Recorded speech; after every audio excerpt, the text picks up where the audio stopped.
Now this is the World Bank definition of the word NGO. It says it's a private organization, first of all. Okay? It's a non-government that pursue activities to relieve suffering, promote the interests of the poor, protect the environment, provide basic social services, or undertake community development.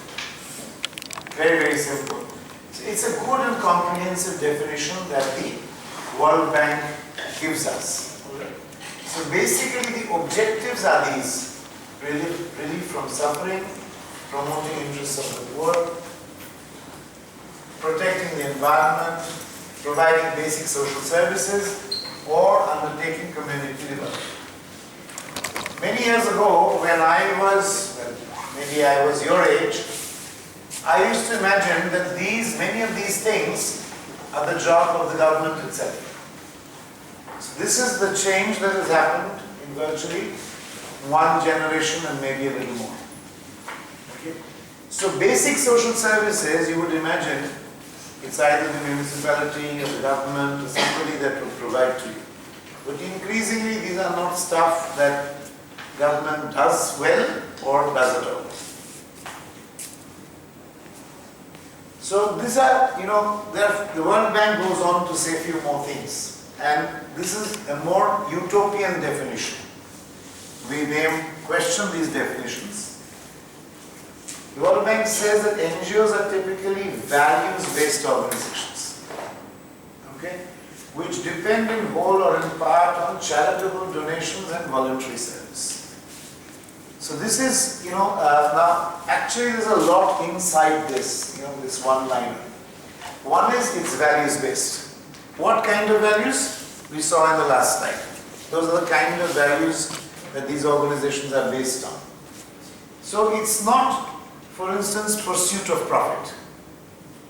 It's relief from suffering, community development, those things. And how do they work? And the mannerism of their work is they depend wholly or partly on charitable donations and voluntary service. I said in passing in the first class, if you remember, there are many NGOs across the world and even more so in India, which do not have a single person employed by the organization. Not even one. Okay? So this is huge, to say that voluntary service is what, and how do they run the show? Charitable donation. So they just don't have money. Based on what they do, people give them money. So obviously that goes to the cause itself. There's no money left to take care of the people who actually work. So therefore, one common phenomenon, again, that comes out is that people who work in NGOs are often part-timers. Some of you said in the first class, remember, you wanted to work in NGOs. So many people, when they do a Monday to Friday, hopefully, in a paid position in an organization, in a company, they spend their weekends working for NGOs, for which they demand nothing. And very often, the same people give money here. So it's a very reverse correlation. Usually you get paid for what you do. Here you pay, here you do, and you pay as well. This is the character of individual donations, very often. There are also people who do not work, who don't have the time to work, but they pay. Okay? People say it takes away some of the guilt from you, that you're not doing enough, so you are at least contributing financially. Okay? There are also corporate donations. By corporate, I don't mean necessarily companies' donation, but large donations which are given by various kinds of organizations. So it's a large kind of thing. Corpus donation completely means something else. Those who are familiar with finance would know that the word corpus donation is not right. Corporate donation, they are different from individual donations. But the point is, usually the NGOs all start with individual donations. When you met Touch World here, for instance, what was she saying? Through the refrain, there was one constant thing. I'm working hard. Maybe, I get paid as a dancer. So how does it run? This lady who was there, I'm sure she hardly gets paid much, if at all, maybe for conveyance, going here or there. So nobody really depends on the NGO to feed their stomachs. Okay. Now the other thing paradoxically what's happened is the NGO sector has become increasingly professionalized over the last decades. What that means is the systems that work in NGOs today are very often systems that have been borrowed from the corporate world. Because in fact the corporate world had the money, so far at least, to make the wheel turn. So all kinds of innovations that happen, to run an effective system, those things are present in companies. And NGOs have leveraged those things to basically function well. Okay? But it says the principles of altruism basically means the non-profit and giving everything, and voluntarism remain key defining characteristics in the NGO sector. These are, of course, before I go further, I need to add that these are idealistic definitions. It's not true that all NGOs are like this. There are NGOs that are, for instance, formed by politicians, terrorist organizations, underworld. There are very often fronts that take care. There's a terrorist organization behind. There's a social sector organization in front which organizes the donations. Okay, which explains in part why many governments look very suspiciously at NGOs, including the government of India. If you, for instance, would operate in the northeast of India, or in Jammu and Kashmir, or in the districts bordering Pakistan, or even sometimes bordering Sri Lanka, any of the, along international borders, you will find that you are somehow asked 10 questions. Why, how, which. Particularly what is under the government scanner is usually foreign donations. Where is the money coming from? Who is giving? Why is he giving? These are questions that are asked. They are not taken very innocently. It's much easier, if an Indian gives to an Indian NGO. If you guys give to an Indian NGO, they will ask, who's the person? Why did he give? Does he know you? How does he know you? And those kinds of funny questions come. So, and it's true, if you have carefully looked at press reports in India about all these terrorists or so-called terrorists in Pakistan, okay, you will usually find that they are taking refuge under some kind of thing. So now that this FATF, or the Financial Action Task Force, with which now Pakistan is being squeezed financially, that FATF actually looks at the sources of funding. So one of the ways to actually make sure is you squeeze the source of funding of terrorist organizations. In the process, unfortunately, what happens is many well-meaning NGOs are also under the scanner. For instance, in India, we have a regulation called FCRA, Foreign Currency Regulation Act. Now the FCRA, when it comes to the social sector, the government looks at it very, very, very carefully. And therefore, when NGOs get registered under FCRA, they look at it twice, thrice, 4 times. They'll see how much foreign grants have come in, where are they coming from, have they complied with the regulation, and sometimes it's very difficult to get it, to renew it, to keep it, etc., etc. Okay? So, just to say these things. There are also very strange ones. Things like politicians opening NGOs to siphon money. So the money actually comes from somewhere else, goes somewhere else. There's an NGO in between. The NGO is a kind of front to make sure that nobody really suspects. So that's another thing that happens. This is across the world. The second thing is across the world this happens. What else? So therefore you have underworld, for instance. Underworld money. that comes into various things. It often comes via NGOs. So we need to be aware that this is a very idealistic definition. In our course, for the purpose of our course, we deal with the utopian definition.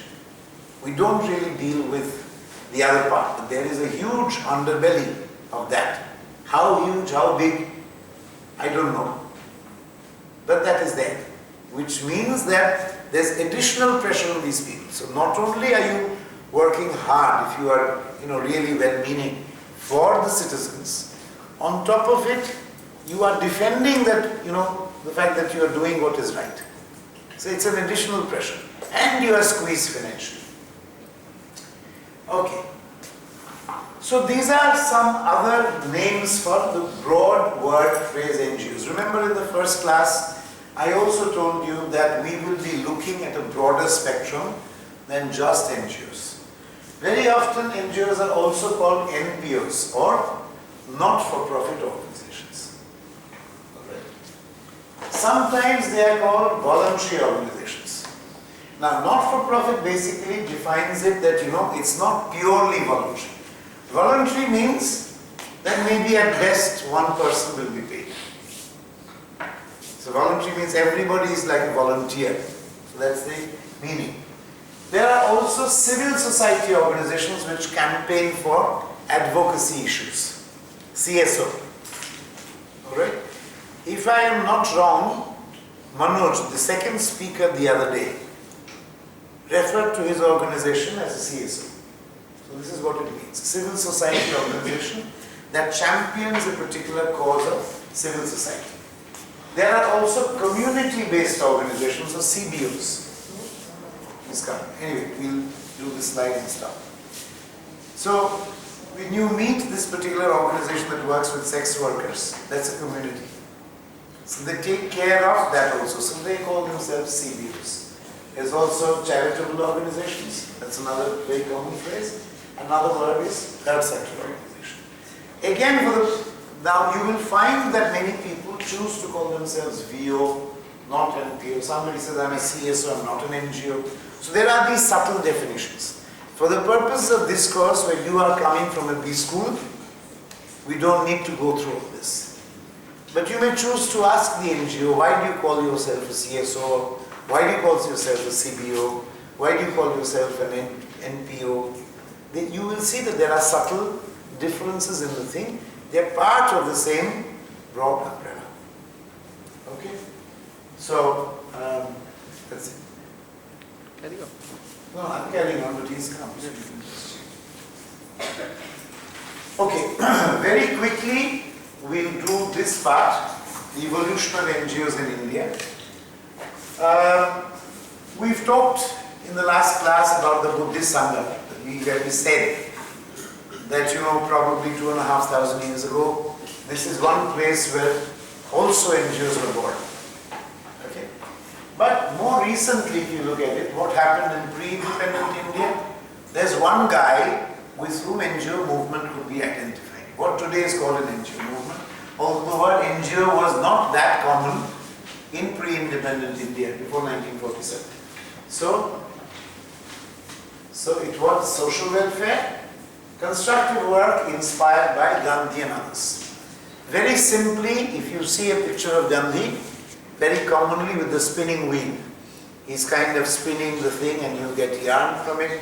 With that yarn, you get clothes made of something called khadi, which is an Indian fabric. So one of the emblems of Indian protest was not to wear European clothes, but to wear Indian clothes, and even the cloth used to be, the cotton used to be imported, the other kinds of cloth used to be imported from England. So therefore boycott that, and now what do you wear? Indian spun cloth from that spinning wheel, and that used to be called khadi. So it was a symbol of pre-independence protest, and a lot of this was the thing. The same was for the salt, the Dandi March, finding the salt, etc., etc. So constructive work inspired by Gandhi and others. In 1948, barely a few months after India became independent, Gandhi died. So it didn't stretch any further. And in a sense, this phase ended therefore in pre-independence itself. The government, because it didn't want to lose that symbol of nationalistic protest, the Khadi, they created an organization around it. It is called, the Khadi, the whole Khadi thing. And you can find Khadi in huge shops in India.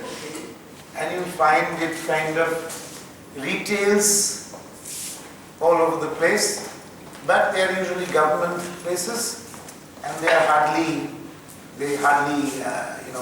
not even bothered to sell because their salaries are guaranteed. So when you walk into a Khadi emporium, nowadays they're very dimly lit, hardly any lights. You have to ask them twice, will you show me something?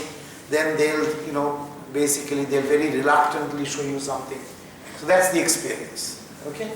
So therefore, Khadi Industries is there. It's a so-called NGO, completely with assistance from the government. Okay. So sir has come. Are you ready, sir? You have your pen drive? Yes. Okay. So I have been filling in the time so that they are not. So we will continue in the next class with this. All right. In the meanwhile, may I introduce Dr. Sujit Brahmachari. If you remember, you have seen his picture.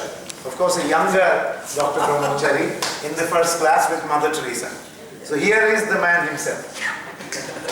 I have already introduced you, sir, in the first class. So I will not take time because you will need all the time. Yes. Usually, sir has one very simple demand: give me a full class. Today is slightly late, so he has to do with whatever time is left.